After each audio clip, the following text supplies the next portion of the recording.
Alors, dans cette petite vidéo, je vais vous expliquer en détail le paragraphe grand 3, exemple 3 du cours. Donc, il s'agit de trouver la position relative entre deux droites. Donc, la position relative, c'est soit est-ce que les droites vont être parallèles, séquentes ou confondues.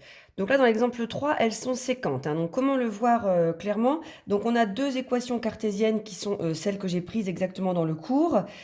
Partant de ces deux équations cartésiennes, vous savez normalement trouver un vecteur directeur. Donc là, j'ai déjà fait les calculs avant.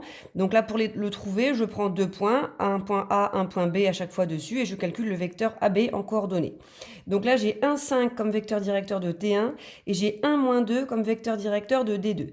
Donc manifestement, on voit bien que ces deux vecteurs ne sont pas collinéaires, donc les droites ne sont pas parallèles, ni confondues, elles sont forcément séquentes. Donc ça, c'est vraiment le premier point à écrire. Donc U et V sont non collinéaires, donc ça veut dire que les droites sont séquentes, c'est-à-dire qu'il y a un point d'intersection. Donc, il existe un point d'intersection entre ces deux droites. Donc, un point d'intersection que je vais noter I, coordonnées X, Y, inconnu, donc que je cherche. Alors, on peut faire un graphique qui est déjà fait sur cette feuille. Donc, pour faire un graphique, vous prenez la méthode aussi habituelle du paragraphe précédent.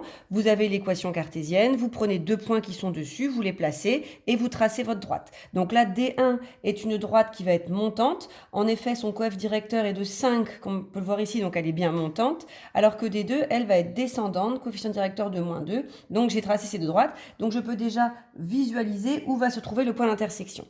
Alors, pour trouver ces coordonnées, I, le point d'intersection cherché, donc, il est, coordonnées x, y, il est sur D1. Donc, ça veut dire que ces coordonnées x et y, là, ici, vont être solutions, vont vérifier l'équation de droite de D1. Donc, on sait que mes deux solutions cherchées, mes deux inconnues cherchées, sont solutions de cette équation-là. Mais mon point d'intersection, par définition, il est aussi sur la droite D2. Donc, ces coordonnées x, y vont également être solutions de l'équation 2x plus y moins 10 égale à 0. Donc, en fait, voilà, on est amené à résoudre un petit système de deux équations à deux inconnues. Les coordonnées, donc x et y, vont être les solutions du système. Donc là, maintenant qu'on a écrit ça, il n'y a plus qu'à résoudre les systèmes comme on a appris dans le chapitre d'avant. Donc là, moi, je vous propose une solution par combinaison qui est en fait directement d'ajouter les deux lignes, puisque sur L1, vous avez du moins Y et sur L2, vous avez du plus Y. Je propose cette méthode. Si vous avez envie de faire une autre méthode, vous faites comme vous voulez. Là, n'importe quelle méthode, du moment qu'on trouve tous le même résultat.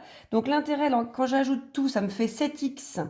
Les y disparaissent et il reste 3 moins 10 moins 7 égale à 0. Donc ça, c'est ce qui est écrit dans le cours que je vous ai envoyé. Donc je résous ça. 7x égale à 7, x égale à 7 sur 7, x égale à 1.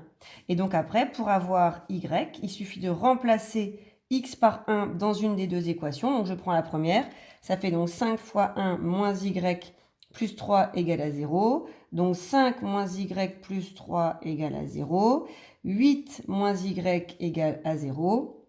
Et donc ça fait moins y égale à moins 8, ce qui fait y égale à 8. Donc voilà mes solutions. J'ai le point I qui va avoir pour coordonnées 1, 8. Ça c'est X, ça c'est Y. Et donc on peut visualiser sur le graphique ici, ça a l'air bien cohérent. J'ai 1 en abscisse et 8 en ordonnée. Là mon graphique avait une échelle qui n'était pas vraiment respectée, mais la cohérence est visible. Donc voilà, donc quand on est sûr que nos droites sont séquentes, c'est-à-dire après avoir vérifié que les vecteurs directeurs sont non collinéaires, pour trouver les coordonnées du point d'intersection, eh bien on est amené à résoudre un petit système de deux équations à deux inconnues.